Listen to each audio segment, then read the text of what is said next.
आज elimination रिॲक्शनचं detailing बघूया. मी सुरुवात करतोय एलिमिनेशन रिॲक्शनलाच आणि रिवाइज करतोय. पहिले अजून एलिमिनेशन रिॲक्शन संपलेली नाही, कारण मला त्याच्यामध्ये एक रूल शिकवायचा. मी सांगितलं याचं नाव आहे सेट झेप रूल. तत्पूर्वी एकदा अगोदरच्या लेक्चरमधली एक रिॲक्शन जी आपण इथिल ब्रोमाइडच्या केसमध्ये कन्सिडर केलेली होती.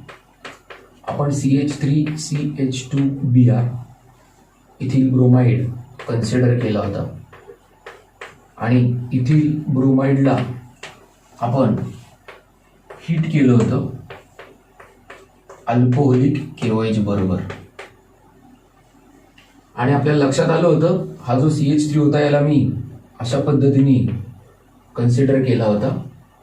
आठवत असेल सगळ्यांना, मी या कार्बनला अल्फा कार्बन म्हटलं होतं. अल्फा कार्बनलाही डिफाईन केला होता की हॅलोजन किंवा फंक्शनल ग्रुप ज्या कार्बनला अटॅच आहे त्याला अल्फा कार्बन म्हणायचं. आणि आता दिसते फंक्शनल ग्रुप ज्या कार्बनला अटॅच आहे त्याला मी अल्फा कार्बन बोललोय आणि त्याच्या शेजारच्या कार्बनला बीटा कार्बन म्हणायचं. आणि मग असं ठरलं होतं किंवा असं घडलं होतं रादर की potassium and bromine that come together and form potassium bromide and OH and H they together form water आणि carbon carbon double bond formation will be there and so as to get alkene as the product. Okay, name of this alkene is ethene.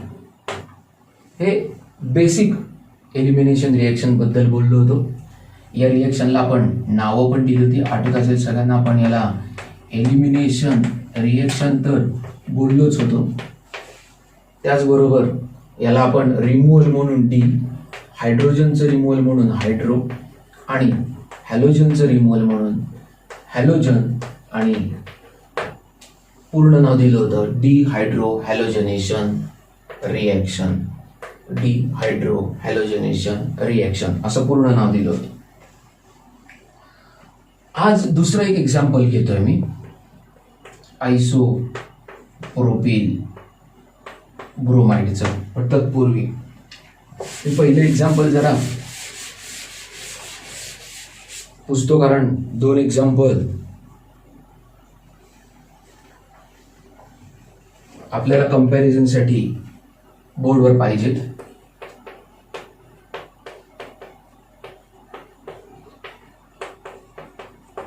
याचं नाव सगळ्यांना माहिती आहे, isopropyl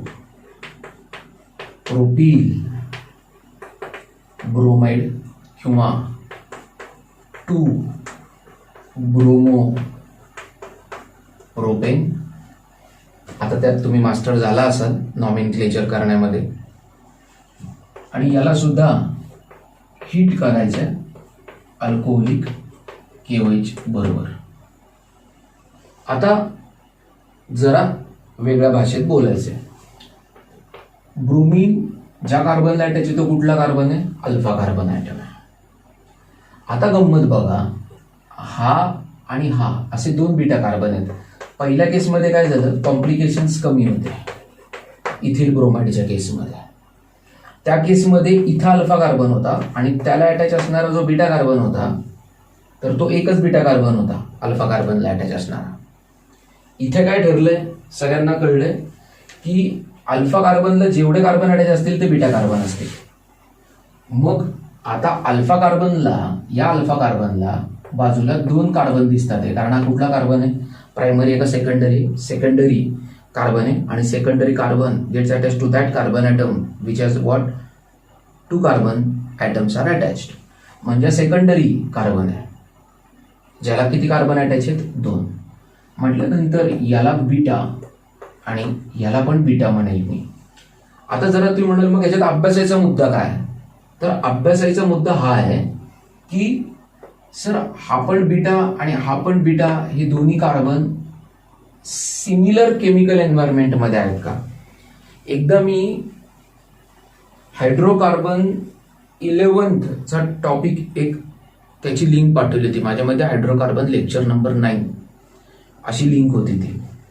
आणि त्याच्यामध्ये त्या सेशनमध्ये 11चे lecture होतं ते, आणि त्या सेशनमध्ये मी पाठवले. जर का तुम्ही ग्रुपवरती जरा थोडं मागं जाऊन बघा, तुमच्या लक्षात येईल की मी ते एका सेशनमध्ये ते लेक्चर पाठवलंय.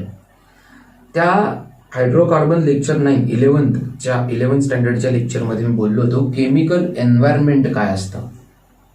ओके, केमिकल एन्व्हायरमेंट काय असतं.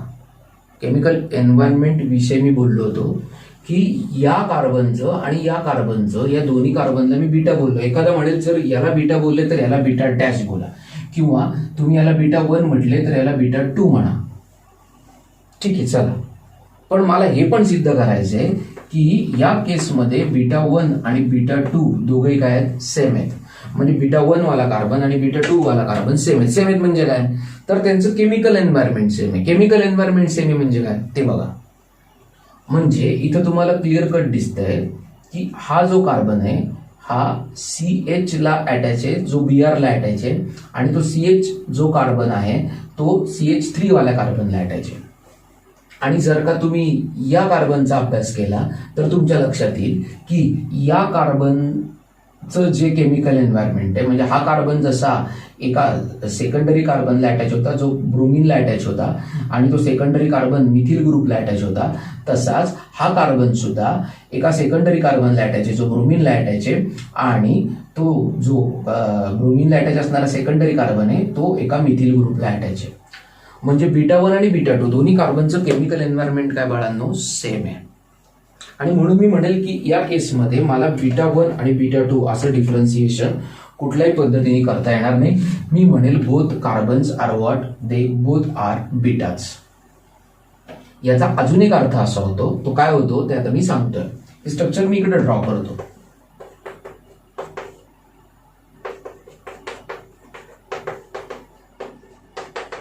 हा CH3 आहे बरं का, हा, आणि हा पण CH3 आहे. हा मधला CHBr, हा अल्फा, हा बीटा. आता ठरले दोन्ही कार्बन वेगळे वेगळे नाहीत. वेगळे वेगळे का नाहीत त्याचे लॉजिक सांगितले की दोघांचं केमिकल एन्व्हायरमेंट सेम आहे. ओके, वेगळं नाही, दोघांचं केमिकल एन्व्हायरमेंट काय, सेम आहे. Okay, thank you. आता जरा का याची रिएक्शन आपण अल्कोहोलिक KOH बरोबर केली तर आपल्याला माहिती K and Br they are together going to form KBr. OH and H, जर का तुम्ही या कार्बनचा जर का H काढला, OH आणि H, वॉटर तर तयार होणार आहे, सगळ्यांना कन्फर्म आहे, वॉटर रिमूव्ह केला आपण. तर जर का याचा H काढला तर प्रॉडक्ट काय मिळेल, CH2. आणि या दोन कार्बनमध्ये काय होईल, हा बॉन्ड आणि या कार्बनचा एक बॉन्ड, या कार्बनचा एक बॉन्ड ब्रेक झाला, म्हणून दोघं डबल बॉन्ड तयार करतील, CH2 CH. आणि आता याचं रिमूव्हल काहीच केलं नाही हायड्रोजनचं, म्हटलं रागा येईल CH3. ओके, आता एखादा ताई झाला जर का मला म्हटला मात्र याचा हायड्रोजन रिमूव्ह करायच्या ऐवजी तुम्ही या कार्बनचा हायड्रोजन रिमूव्ह केला तर काय होईल बघा. KBr तर तयार होईल, नो डाऊट. H2O पण तयार होणार आहे, फक्त आपण हायड्रोजन या कार्बनचा रिमूव्ह करायच्या ऐवजी या कार्बनचा रिमूव्ह केलाय. तर हा काय राहील, आता याचा हायड्रोजन रिमूव्ह नाही केला म्हटल्यावर हा कोण राहील, CH3. हा परत CH, आणि याचा Br गेलाय, आणि या CH2 मधला एक H गेलाय OH बरोबर, म्हटल्यावर या दोघांच्या डबल बॉन्ड आला. आता हा कोण आहे, प्रोपीनच आहे, हा पण कोण आहे, प्रोपीनच आहे. हा, म्हणजे प्रॉडक्ट दोन आहेत का एकच आहे, एकच आहे. थँक्यू. दोन प्रॉडक्ट आहेत का एकच आहेत, एकच आहे. याचा अर्थ मी असं सांगत होतो, जर का दोन कार्बनचं केमिकल एन्व्हायरमेंट सेम असेल तर तुम्ही दोन्हीही कार्बन मधून कुठल्याही कार्बनचा जर का हायड्रोजन रिमूव्ह केला तरी मिळणारे जे प्रॉडक्ट आहे ते काय मिळणार आहे, सेम मिळणार आहे. या कार्बन मधनं हायड्रोजन रिमूव्ह केल्यानंतर वेगळं प्रॉडक्ट मिळेल, आणि या कार्बन मधनं हायड्रोजन रिमूव्ह केल्यानंतर वेगळं प्रॉडक्ट मिळेल असं होणार नाही. का, कारण both these carbons they are chemically equivalent, they show same chemical environment. परत एकदा, they show what, same chemical environment, and so they are chemically equivalent, and as they are chemically equivalent, त्यांच्यातल्या कुठल्याही कार्बनचा हायड्रोजन मी remove केला तरी the product which I am going to get, both the possibilities they are one and the same. दोन्ही possibilities काय असणार आहेत, same, जे या तुम्हाला केसमध्ये दिसत आहे. थँक्यू. आता ऑब्विसली तुम्हाला माहिती आहे, आता मी पुढची केस कुठली घेणार आहे कळतही असेल, काहींना अंदाज आला असेल आता सर कुठल्या केसबद्दल बोलणार आहे. ज्या केसमध्ये हा कोण झाला, प्रोपिलीन. ओके, आता इथे प्रोप 1 इन म्हणायची गरज नाही, कारण उद्या जर का तुम्ही इकडे डबल बॉन्ड दाखवला, म्हणजे अगोदर दुसऱ्या केसमध्ये जे मी दाखवत होतो ते, तर नंबरिंग मी कुठून स्टार्ट करणार आहे, जिकडं कार्बन कार्बन डबल बॉन्ड वरती मॅक्झिमम नंबर आला पाहिजे का मिनिमम नंबर आला पाहिजे, म्हणजे लेफ्ट कडून का राईट कडूनच आपल्याला नंबरिंग करायचंय. म्हणजे 1 2 3, म्हणजे त्या केसमध्ये सुद्धा प्रोपीन म्हणजे पहिल्या 2 कार्बन मध्ये डबल बॉन्ड येणार आहे, इकडे सुद्धा पहिल्या 2 कार्बन मध्येच डबल बॉन्ड येणार आहे. म्हणजे प्रोप 1 इन म्हणायची गरज नाही, कारण प्रोप 2 इन एक्झिस्टच नाही है.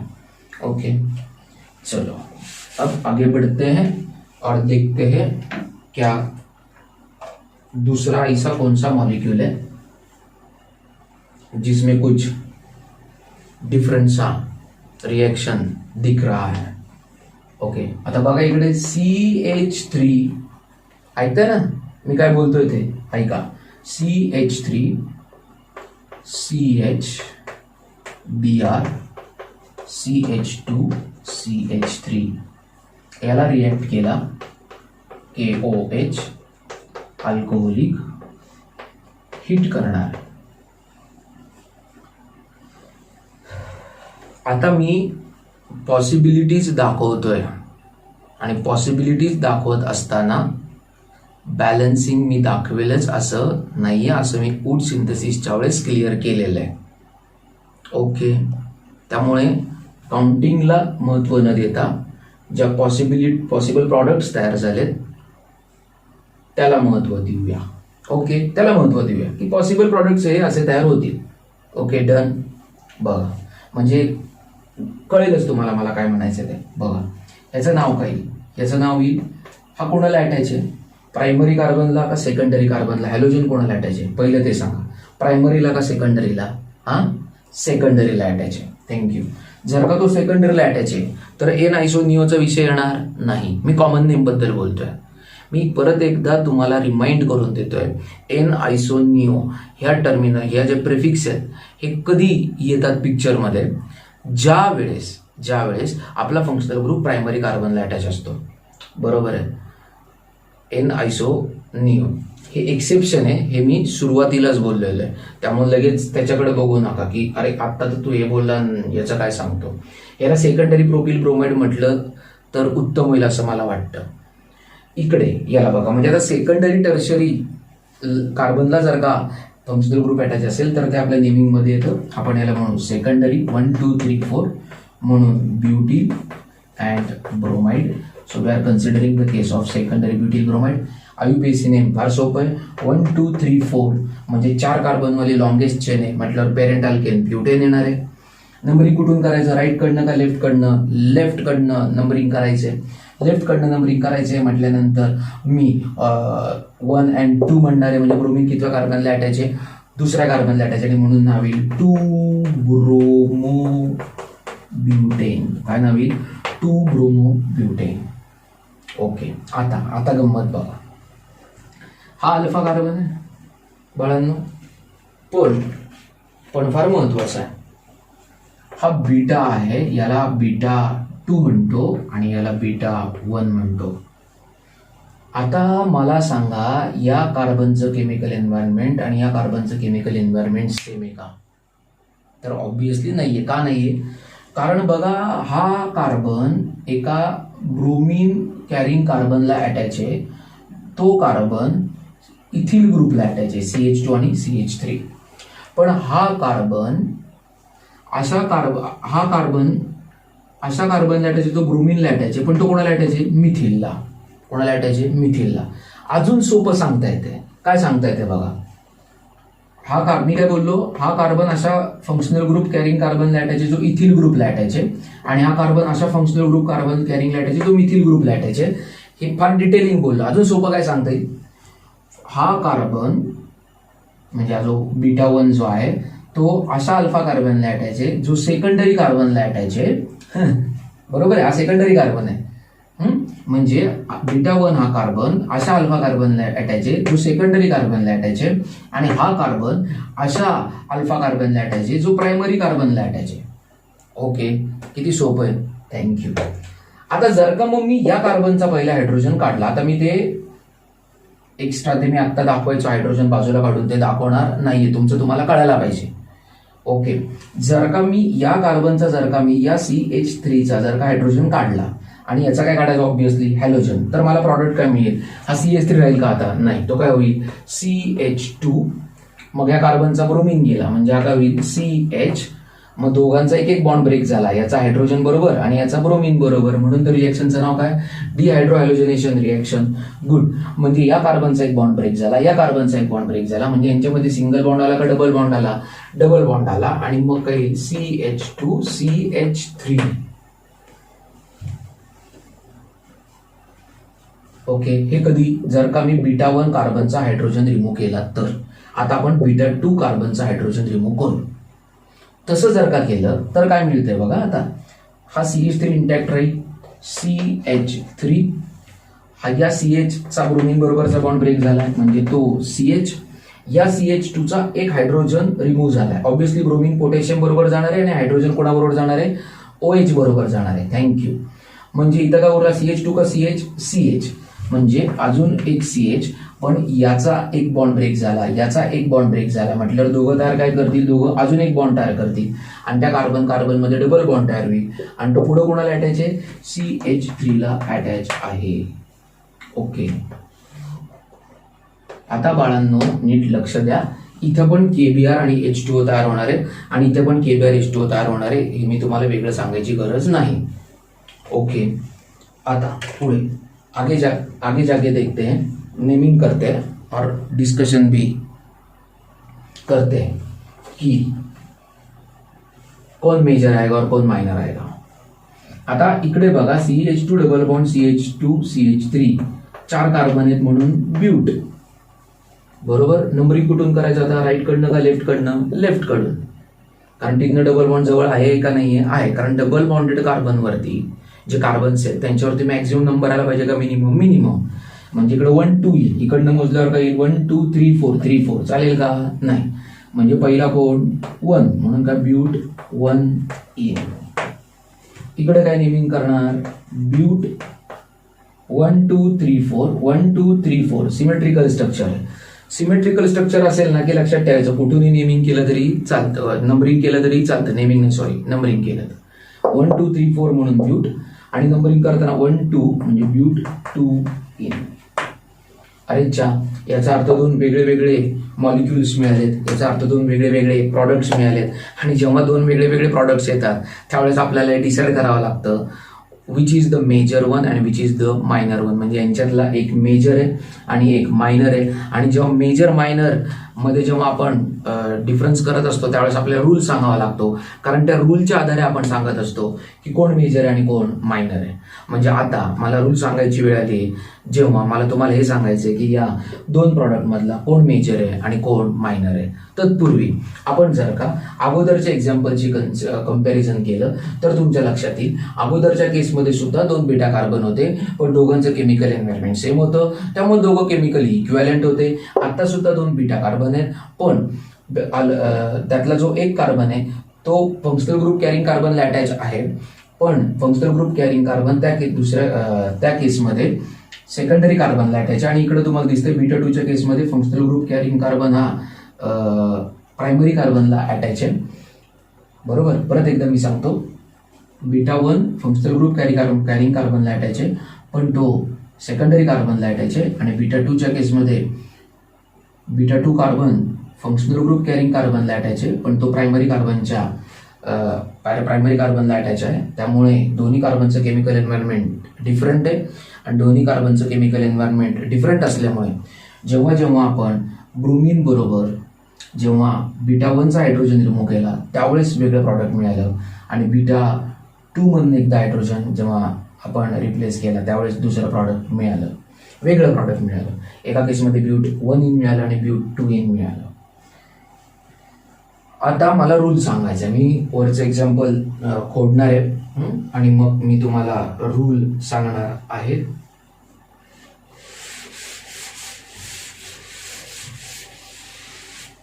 रूलचं नाव आहे सेट झेप रूल.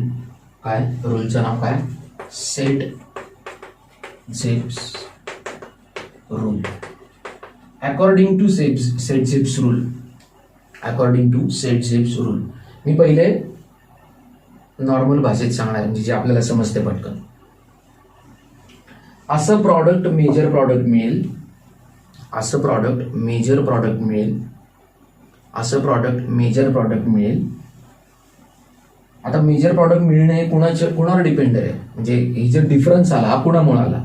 ब्रोमिनच्या रिमूव्हलमुळं दोन वेगळे वेगळे प्रॉडक्ट झाले का हायड्रोजनच्या रिमूव्हलच्या केसमुळं दोन वेगळे वेगळे प्रॉडक्ट मिळाले? तर तुमच्या सगळ्यांना कळले की हायड्रोजन कुठल्या कार्बनवरनं रिमूव्ह करायचा, ओके, हा डिसाइडिंग फॅक्टर आहे आणि त्यामुळे आपल्याला दोन वेगळे वेगळे प्रॉडक्ट मिळाले. जर का बीटा 1 मधनं रिमूव्ह केला तर ब्यूट 1 इन मिळणार आहे, बीटा 2 कडनं मिळाला तर ब्यूट 2 इन मिळणार आहे. म्हणजे जो पॉइंट ऑफ डिसिजन आहे तो कशाशी संबंधित असणार आहे? तर तो त्या बीटा कार्बनशी संबंधित असणार आहे. मग कुठल्या बीटा कार्बनवरनं हायड्रोजन रिमूव्ह करा किंवा कुठल्या बीटा कार्बनवरनं हायड्रोजन रिमूव्ह केल्यानंतर मेजर प्रॉडक्ट मिळतं, तर आपल्याला अशा बीटा कार्बनचा हायड्रोजन काढून मेजर प्रॉडक्ट मिळतं. परत एकदा ऐका, अशा बीटा कार्बनचा हायड्रोजन रिमूव्ह केल्यावर आपल्याला मेजर प्रॉडक्ट मिळतं ज्या बीटा कार्बनकडे कमीत कमी हायड्रोजन आहेत. म्हणजे अशा बीटा कार्बनचा हायड्रोजन काढायचा आहे तिथं हायड्रोजनचा नंबर काय पाहिजे? लेस नंबर ऑफ हायड्रोजन्स पाहिजेत. काय हायड्रोजनचा नंबर काय पाहिजे? जास्त का कमी? कमीत कमी हायड्रोजन पाहिजे. परत एकदा ऐका, आपल्याला जे अल्किन मिळतं त्या अल्किनमध्ये आपण काय केलं? डिहायड्रोहॅलोजनेशन केलंय. म्हणजे अल्किल हॅलाइड पासून ते तयार करत असताना हॅलोजन आणि हायड्रोजन काढलाय. पण कुठलं अल्किन आपल्याला मेजर मिळेल? जे अल्किन अशा बीटा कार्बनला जो हायड्रोजन अटॅच आहे त्याला मी बीटा हायड्रोजन म्हणतो. अशा बीटा हायड्रोजनच्या रिमूव्हल नंतर मिळालंय किंवा जे अल्किन आपल्याला मिळणार आहे मेजर म्हणून ते मिळाले कधी? जेव्हा अशा बीटा कार्बन मधनं मी हायड्रोजन काढतोय ज्या बीटा कार्बनकडं हायड्रोजनची संख्या काय? कमीत कमी आहे. बरोबर. मग आता बीटा 1 कडे कमीत कमी हायड्रोजन आहेत का बीटा 2 कडे कमीत कमी हायड्रोजन आहेत? तर बीटा 2 कडे कमीत कमी हायड्रोजन आहेत. म्हणजे मी तिथनं हायड्रोजन रिमूव्ह केला. हॅलोजन तर मी अल्फावरनं काढणारच आहे, पण मी तिथनं हायड्रोजन रिमूव्ह केला तर ते हायड्रोजन रिमूव्ह केल्यानंतर ज्या बीटा कार्बनवरती हायड्रोजनची संख्या काय होती? कमी होती. त्या कमी असणाऱ्या बीटा कार्बनचे जर का मी हायड्रोजन काढले आणि त्याच्या शेजारच्या अल्फा कार्बनवरचा मी हॅलोजन काढला आणि त्यापासून जर का मला अल्किन मिळालं तर ते मेजर अल्किन असेल. मायनर असेल का मेजर? मेजर अल्किन असेल. आता अजून चांगलं काय? ज्या बीटा कार्बनकडे लेस हायड्रोजन आहे तो मोर सबस्टिट्यूटेड आहे. काय तो? मोर सबस्टिट्यूटेड आहे. काय तो? मोर सबस्टिट्यूटेड आहे. काय तो? मोर सबस्टिट्यूटेड आहे. म्हणजे ज्या कार्बनकडे हायड्रोजन कमी त्या बीटा कार्बनचं सबस्टिट्यूशन जास्त. म्हणजे काय? समजा उद्या आपण कन्सिडर केलं CH2 डबल बॉन्ड CH2, बरोबर. तर इथे आता दोन्ही कार्बनकडे हायड्रोजनची संख्या सेम आहे. पण थांबा जरा हे समजून सांगायच्या आधी जरा अजून एक कन्सेप्ट बघूया मग जाऊया पुढे. मोर सबस्टिट्यूटेड म्हणजे काय? तर ज्याच्याकडे हायड्रोजन कमी आहेत त्याच्याकडे सबस्टिट्यूशन जास्त आहे. म्हणजे हा कार्बन आहे, हा CH2 आहे, त्याच्याकडे हायड्रोजन कमी आहे. कमी काय? कारण त्याच्याकडे पण CH3 असू शकले असते, पण त्याचा एक हायड्रोजन काढून तिथं मिथिल ग्रुप आलाय. म्हणजे हा कार्बन काय? जास्त सबस्टिट्यूटेड आहे. ऐका, परत एकदा नीट ऐका. या कार्बनकडे पण हायड्रोजन असतीलही, पण त्यातला एक हायड्रोजन काढून तिथं काय आलेला आहे? मिथिल आलाय, असं विचार केला जातो. म्हणजे हा कार्बन कमी सबस्टिट्यूट आहे का जास्त? जास्त. पण या कार्बनकडे किती हायड्रोजन आहेत? 3च, बरोबर. तीन हायड्रोजन आहेत, म्हणजे हा लेस सबस्टिट्यूटेड आहे. हा काय? मोर सबस्टिट्यूटेड आहे.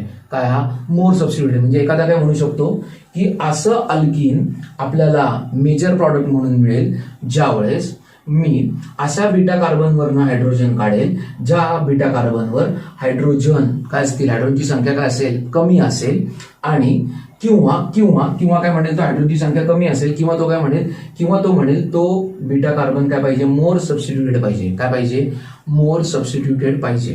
हे मी हायड्रोजनच्या रिमूव्हल बद्दल बोलतोय, पण पॅरलली माझं एक वाक्य फिक्स आहे की हे सगळं घडत असताना अल्फा कार्बनवरचा मी हॅलोजन ग्रुप तर रिमूव्ह करणारच आहे, त्याच्या रिमूव्हल बद्दल कुठल्याही पद्धतीचा डाऊट नाही.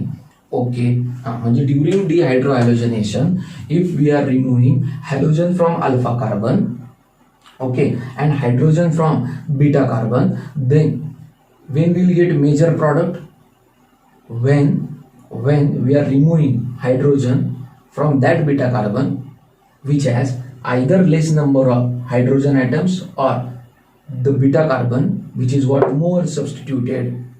Okay, म्हणजे अशा कार्बन मधनं हायड्रोजन रिमूव्ह करा डिहायड्रोहॅलोजनेशन दरम्यान. ओके, ज्याच्याकडे हायड्रोजनची संख्या कमी किंवा जो कार्बन जास्तीत जास्त सबस्टिट्यूटेड आहे. पण कधी, जेव्हा माझ्याकडे दोन वेगळ्या वेगळ्या पद्धतीचे बीटा कार्बन असतील, दोन वेगळ्या वेगळ्या पद्धतीचे म्हणजे दोन वेगळ्या वेगळ्या केमिकल एन्व्हायरमेंटमध्ये असणारे दोन कार्बन असतील, बीटा कार्बन असतील, तर त्यावेळेस सेट रूल येणार आहे. अजून एक भाषा त्याच्याबद्दल बोलतो. याचा अर्थ आत्ता कुठलं मेजर प्रॉडक्ट आहे हे मला सांगा, पटकन सांगा. कुठलं, बीटा 1 वाला हायड्रोजन रिमूव्ह करायचा का बीटा 2 वाला? म्हणजे बीटा 2चा हायड्रोजन रिमूव्ह केल्यावर मला ब्यूट 1 इन मिळणार का ब्यूट 2 इन मिळणार? तर ब्यूट 2 इन म्हणजे हा कोण आहे आपला मेजर प्रॉडक्ट आहे आणि हा कोण आहे आपला मायनर प्रॉडक्ट आहे. मी दोन भाषा सांगितल्या, दोन्ही भाषेत मी सांगितलं पहिल्या हॅलोजनेशन दरम्यान मी अल्फा कार्बनचा हॅलोजन काढणार आहे, पण बीटा कार्बनचा हॅलोजन काढताना हायड्रोजन काढताना काय गोष्ट ध्यानात ठेवली पाहिजे, अशाच कार्बनचा बीटा हायड्रोजन काढा ज्याच्याकडे हायड्रोजनची संख्या कमी आहे किंवा तो कार्बन जास्तीत जास्त सबस्टिट्यूटेड आहे. ओके, किंवा डिहायड्रोजनेशन दरम्यान आपल्याला असंच अल्कीन मेजर प्रॉडक्ट म्हणून मिळेल. जे अल्कीन तयार होत असताना अल्किल हॅलाइडमधला अल्फा कार्बनचा हॅलोजन काढलाय आणि अशा बीटा कार्बनचा हायड्रोजन रिमूव्ह केलाय ज्याच्याकडे हायड्रोजनची संख्या कमी किंवा जो मोर सबस्टिट्यूटेड आहे. आता तिसरी भाषा, आफ्टर डिहायड्रोहॅलोजनेशन रिएक्शन,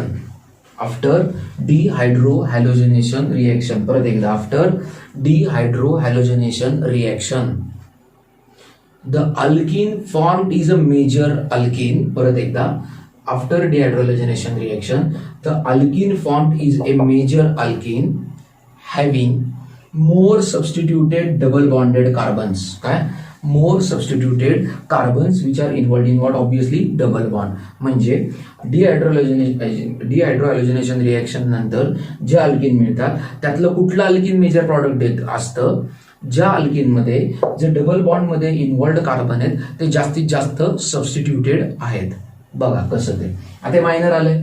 आता इथं तुम्हाला दिसेल की हे दोन डबल बॉन्ड मध्ये इन्व्हॉल्ड असणारे कार्बन आहेत.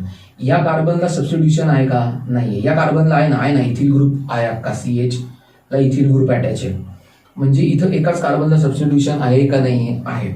पण इथं काय दिसतंय तुम्हाला, या कार्बनला पण सबस्टिट्यूशन आहे, एक CH3 अटॅच आहे आणि या कार्बनला एक सबस्टिट्यूशन आहे, CH3 अटॅच आहे. ती म्हणाल तू सबस्टिट्यूशन काय करतोय ते पण सांगतो. म्हणजे मी अगोदर लिहित होतो इथे CH2 डबल बॉन्ड CH2 आहे म्हणजे इथिन आहे. ओके, आता विचार काय करायचा की याचा अर्थ इकडचा एक हायड्रोजन काढून इथे इथिल ग्रुप बसवलाय. म्हणजे किती सबस्टिट्यूशन झालं, दोनदा का एकदा. अर्थ कळला. इथे काय दिसतंय मला, CH2 डबल बॉन्ड CH2 होता, तिथे इकडं एकदा सबस्टिट्यूशन झालंय आणि इकडचा सुद्धा एक हायड्रोजन काढून मिथिल बसवलाय आणि इकडचा सुद्धा हायड्रोजन काढून मिथिल बसवलाय. म्हणजे हे दोन कार्बन नाही सबस्टिट्यूटेड आहेत म्हणून हे मोर सबस्टिट्यूटेड आणि लेस सबस्टिट्यूटेड. अर्थ कळला हो का नाही? म्हणजे मी याच्या अगोदर काय दाखवलं होतं कळलं, CH2 डबल बॉन्ड CH2 त्यातला एकाच कार्बनचा हायड्रोजन काढून मिथिल बसवला म्हणजे एकदा सबस्टिट्यूशन केलं, इथे दोनदा सबस्टिट्यूशन केलं असं कन्सिडर केलं. म्हणजे हे जे अल्कीन आहे याच्यामध्ये जे कार्बन डबल बॉन्ड मध्ये कार्बन आहे ते जास्तीत जास्त इन्व्हॉल्ड आहे. सॉरी जे कार्बन डबल बॉन्डमध्ये इन्व्हॉल्ड आहेत ते जास्तीत जास्त इन्व्हॉल्ड नाही, जास्तीत जास्त सबस्टिट्यूटेड आहेत. बरोबर आहे. म्हणजे सेटझेप काय म्हणतो, मी तिसऱ्या भाषेत सांगितलं. सेटझेप रूल काय सांगतो की डिहायड्रो हॅलोजनेशन नंतर जेव्हा आपल्याला अल्किन, दोन वेगळ्या प्रकारचे अल्किन मिळतात, मग त्यातला मेजर ठरवायचा असेल आपल्याला, तर आपण कुठल्या अल्किनला मेजर ठरवणार, तर ज्या अल्किनमधले काय असतील, कार्बन डबल बॉन्ड मधले जे कार्बन आहेत ते काय पाहिजेत, कमीत कमी सबस्टिट्यूटेड पाहिजेत का जास्तीत जास्त.